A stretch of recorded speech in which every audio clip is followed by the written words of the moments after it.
Well, yesterday we had temperatures in the mid-60s for your Wednesday. Today being Thursday, here's a look at what to expect. It will be cooler, actually more seasonal, but a lot of the reason why it will be cooler is because of rain, and we need it. This is our first opportunity of rain for the month, and that is going to be pushing into our area as the morning progresses and increasing in coverage and intensity as the day progresses as well. We do start to see the rain wind down a little bit as we head towards tonight, and overnight tonight into tomorrow, the rain chance won't be quite as widespread as today. I think it will at least be a little bit more than what this model is indicating. At least the chance does exist, but we'll continue to keep an eye on that. Otherwise, clearing out overnight Friday night, leaving us with sunshine over the weekend. Just to give you an idea of how much rain to expect, ignore the Friday morning. This is just all of the rain that we'll get through the day on Friday. So you'll notice that there is a pretty high potential of getting at least a quarter-inch worth of rainfall. There is some uncertainty on the maximum rainfall amounts that some areas will get those, so that's just going to be the biggest uncertainty. But I really think the minimum for most areas is going to be a quarter-inch. We're going to have a pretty healthy amount of rainfall with this system. There is also a risk that some of the storms may be strong to severe later this afternoon into this evening.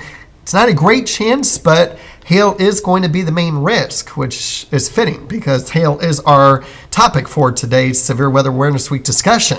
Along with wind, we might see a little bit on the windy side, but for the most part, it should remain below severe weather limits, though, but we'll obviously be keeping an eye on that throughout the day. So let's talk about hail. Of course, you have the updrafts, the frozen water droplets swept by the updrafts, and it continues to bounce up and down like a ping pong ball, and you add a layer of ice every time it goes up. And so until it is heavy enough for gravity to take hold, it will eventually fall as the hail. So it just depends on how strong the updrafts are. The stronger the updrafts, the larger the hail, because there's more of an opportunity for it to continue to bounce up and down before gravity takes over. As far as hail sizes are concerned, obviously we kind of go by coins and sports balls. And you can see the severe weather threat is at least a quarter as far as hail is concerned. And you can see the greater the size, the larger the size, the more rare it is. But it is certainly something that we have to watch for very carefully with our hail reports. That's certainly something we get a lot more than tornadoes, hail and wind reports. Speaking of wind, of course, wind is always something that is going to be an issue, especially when you have hail. But even if you don't have hail, we had a lot of 80-mile-per-hour wind gusts or greater last season. Take that just as seriously as you would a tornado warning, because it can do just as much damage. All it is wind just going straight. Tornadoes rotate, but it's the same thing.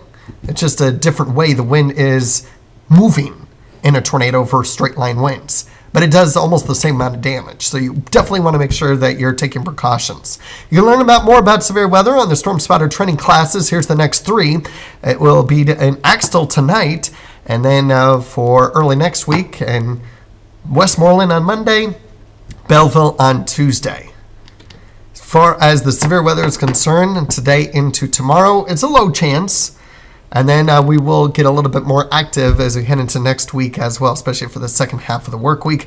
Temperatures are going to be on the chilly side tomorrow, stuck in the 40s. We'll kind of go back and forth. Temperatures may start out in the low 50s down near I-35 before the cold front pushes through and allows those temperatures to drop in the 40s. Just depends on the rainfall tomorrow, but just expect quite a bit of rain. And I do need to change that Friday icon there. There's going to be no sun tomorrow. No sun. The cloud cover will clear out Friday night, and that will bring us the sun over the weekend. Speaking of which, daylight saving time begins this weekend, so don't forget that. Here's a check of our extended outlooks, of course, in that 6 to 10 day range there. That is, well, next week is spring break for many students, so that's kind of what you can expect for the weather pattern next week if you're going on vacation and leaving Northeast Kansas. But even within Northeast Kansas, it does still look to remain above average and above average for both temperatures and precipitation.